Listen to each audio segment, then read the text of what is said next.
Hey guys, welcome back to another video. Today I'm going to be talking about this cube. This is the Moyu RS3M 2021 Maglev, my old main.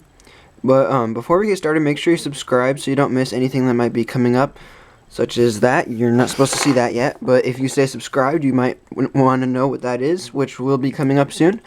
And also, here's another little sneak peek. But yeah, let's get right into the review. So, this was my first magnetic cube. This is the Moyu RS3M 2021 Maglev. It's Maglev RS3M 2020 pretty much.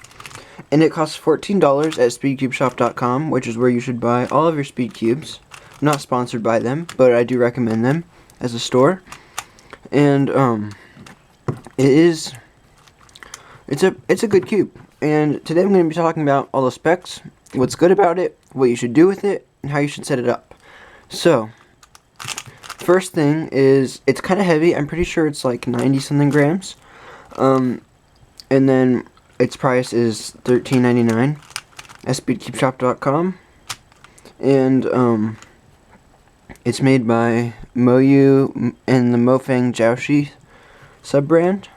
Internals are just basic split colors.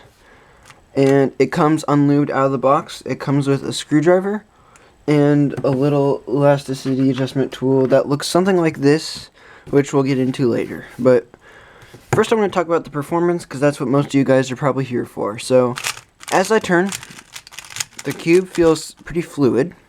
Doesn't really seem to catch a lot.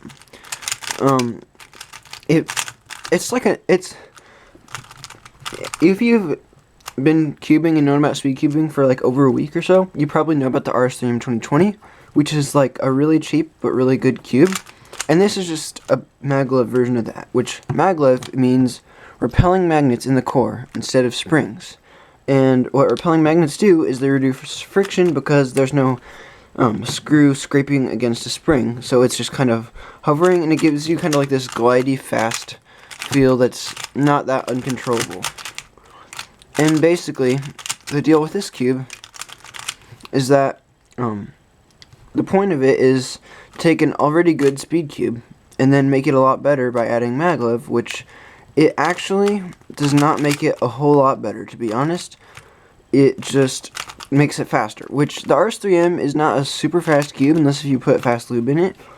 And I think that putting maglev in this cube is a good idea, but there are some setbacks, and I'm going to talk about those now.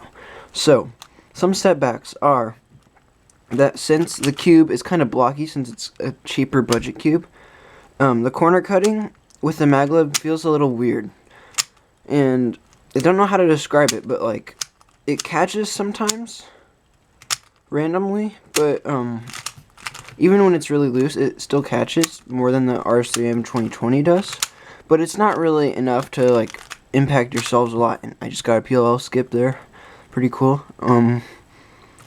But that's pretty much the only setback I found with this cube. It also is kind of loud. It's probably about average value, maybe a little above average. I'm kind of used to quieter cubes, like this one that you're gonna learn about very soon, and this one, which you might learn about soon. And it is a pretty nice feeling cube. It's kind of cheap though, like a cheap feeling almost, kind of like a blockiness. But it is, by no means does it feel bad, by no means is it a bad cube. It is a great cube. It's just not like as smooth or as nice as some of the big flagships out there, which is to be expected because the base cube costs $9. So let's talk about corner cutting. So corner cutting, normal. On the tensions I have, which I think might actually be a little bit too loose, but I kind of like them like that. It can go like almost line to line here, just below that. It kind of catches, so like maybe about that much, yeah. And then reverse is also pretty good. The corner cutting is very snappy. Reverse is almost a whole piece. Yeah. And yeah, the only times I ever feel like the corner cutting is messing me up in solves is when it catches, like that. So, some other things about this cube that I'd like to mention are the adjustment system. Now this I don't recommend messing with at all, because with Maglev, with the adjustments, it can make the cube really weird. So for example, what it does is it moves the Maglev rings closer to each other so that there will be a stronger force, and it'll basically slow the cube down. With Maglev, this never feels good, but with springs, it can help make your cube more controllable. But I feel like with Maglev, it just makes it catch more.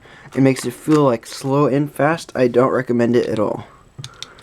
So I recommend leaving it on the lowest setting. But with the spring version, the regular RS3M, I would recommend taking it up if you like a more controllable cube. So the last thing I think I want to talk about is how to set up this cube. And like I already said, you want to keep the elasticity at the factory levels that it comes with, but tensions I'd say like probably a little tighter than I have right now. So you're going to want to pull apart at the edges like this, and you're going to see the gap there. And you want it to be a little smaller than this, but it's all personal preference. And then for lube, I recommend like kind of medium viscosity lube. I don't think it would be really good to make it much faster. So I have some Cubicle Labs Silk, and then some secret lube that I'm not allowed to show you yet, but you probably already know what it is at this point.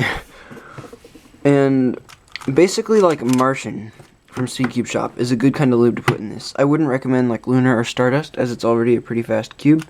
But I wouldn't recommend something really slow and gloppy like this stuff, which I'll also talk about soon. Hopefully next video. But, that's pretty much all I have to say, guys. Thanks for watching. If you did enjoy, make sure to leave a like and subscribe down below. And check out these other videos on your screen. I'd greatly appreciate it. And we'll see you next time, and bye.